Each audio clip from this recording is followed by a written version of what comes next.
There's been a new promising development in the treatment for Alzheimer's. New trial data on Eli Lilly's experimental drug found that it can reduce the progression of the disease by 36% in patients after 18 months. Let's bring in now Yahoo Finance's Anjalee Khemlani to give us all the details. Anj.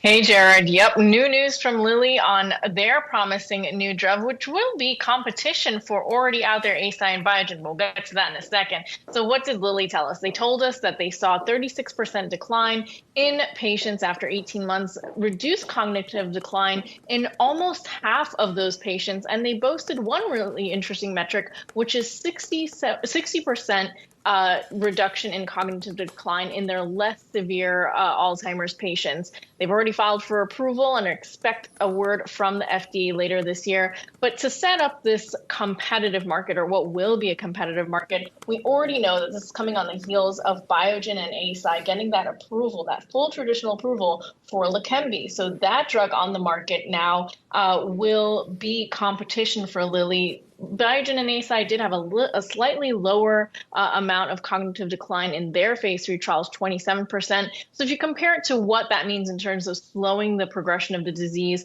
Lilly saying 7.5 months slower progression versus 5 months for Biogen and Eisai. And then the infusion time is also reduced. So Lilly's is just once a month instead of Biogen and Eisai's twice a month. Now, it's important to note that Biogen and Eisai are also looking at the injectable option, as well as earlier stage patients, as well as multiple types of dosing. So they've got a lot on their plate to get into this market. But of course, promising news for what has been a pretty dormant area for quite some time. Yes, and Anj, sticking with Big Pharma here, Pfizer has some interesting news out this morning. What can you tell us? That's right. So Pfizer announced a partnership with Flagship Pioneering. If you remember, they're the backers of Moderna.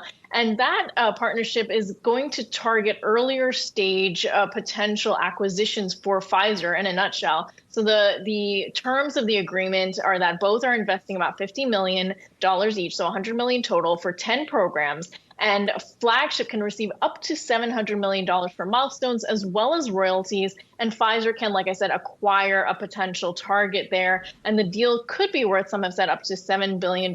So interesting one there. Of course, Flagship has had a number of other successful companies exit, but Jared, an interesting one if you think of it as more of a power move, of course, if you know the story of Pfizer and Moderna during the pandemic. So yes, really interesting move there on Pfizer's part.